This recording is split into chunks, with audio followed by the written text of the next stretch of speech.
Have you ever been in the middle of that wave of anxiety and just wondered, what is actually happening inside my body right now? Well, today we're going to pull back the curtain on the science of it all. We're looking at anxiety not as some kind of personal failing, but as a biological process, one we can actually understand and, even influence. So here's our game plan. First, we'll talk about what anxiety really is, a body thing. Then we'll dive into the brain's threat detector, figure out why it's working overtime, uncover some pretty surprising root causes, and then get into the good stuff, how to actually retrain your nervous system. We'll wrap it all up with a whole new way to think about anxiety. All right, first things first. To really get a handle on this, we've got to understand that anxiety is so much more than just a feeling of worry. It is a full body experience, from your head to your toes.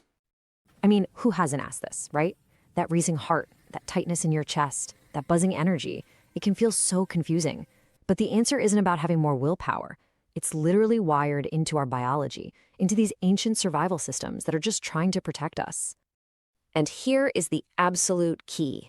Think of anxiety as a state of dysregulated energy.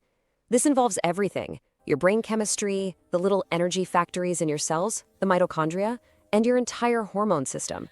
It is a physical event. It's not just in your head. The easiest way to think about it is like this. Your nervous system has a gas pedal and a brake. The sympathetic system, that's the gas. It revs you up for action. The parasympathetic is your brake. It calms everything down. Now, with chronic anxiety, it's like your foot is just stuck, slammed on the gas, and that poor brake pedal just can't get a word in edgewise. Okay, so let's shift gears and look at the brain itself. What's actually keeping that gas pedal floored? What's triggering this whole thing? This is a brilliant way to picture it. Deep in your brain, you have this little almond-shaped structure called the amygdala. Its main job is to constantly scan your environment for danger, kind of like a smoke detector in your house. It's a super important safety feature. Now, this is where it gets really interesting. In a healthy system, the smoke detector goes off when there's a real fire. Makes sense. But with chronic anxiety, that detector becomes way, way too sensitive. It starts going off for burnt toast, a stressful email, getting stuck in traffic. It treats these minor things like they're a 5-alarm fire. And when that alarm goes off, it kicks off this lightning-fast chain reaction. The amygdala yells danger, the hypothalamus sounds the alarm, which then tells your adrenal glands to just flood your system with stress hormones like adrenaline and cortisol. And boom, your entire body is in high alert fight or flight mode. And when that system is firing all the time, well, that's where these very real physical feelings come from. This isn't imaginary. That restlessness, the racing thoughts, the pounding heart, that is the direct result of your body being marinated in stress hormones, constantly ready for a threat that isn't really there. Okay, so we get it. The smoke detector is overly sensitive. But why? What's causing that sensitivity in the first place? Why is it stuck on high alert? Okay, now this is absolutely fascinating. Turns out one of the biggest players might not even be in your brain. It's in your gut. A healthy gut actually produces calming chemicals like serotonin. But when your gut is out of balance, it can create inflammation that literally travels up to your brain and cranks up the volume on those anxiety signals.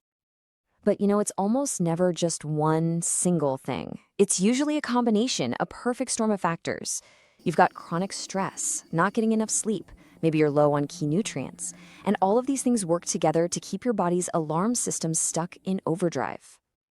And this chart really just drives the point home. This isn't just a mental thing. It has real, systemic effects on your entire body. We're talking everything from your heart and your digestion to your immune system and even your ability to think clearly. It's a whole body problem, which means it needs a whole body solution. So I know this can all sound a little bit intense, but here's the really empowering part. Because this is a physical process, there are tangible physical things you can do to retrain your nervous system. You can literally teach your body how to feel safe again. And look, this isn't about hiding anxiety or trying to crush it. It's about sending your body little signals of safety. Simple things, right? Slow, deep breathing. That directly hits the brake pedal. Using your senses to ground yourself pulls you out of worrying about the future. Even just stabilizing your blood sugar can stop those hormonal spikes that feel just like a panic attack. So let's move into our final section, which is all about what might be the most powerful tool we have, changing how we think about anxiety itself. And this quote just says it all. This is the big perspective shift. What if anxiety isn't the problem? What if it's actually a messenger? It's your body's incredibly intelligent alarm system trying to tell you that something, your stress, your gut, your sleep, is out of balance and needs some attention. When we stop fighting the feeling and instead start listening to the message, absolutely everything changes. Instead of getting critical, we can get curious. And that curiosity allows you to start addressing the real root causes, to restore your body's natural balance. So the question isn't, how do I shut this alarm up? The real question is, okay, what's it trying to tell me?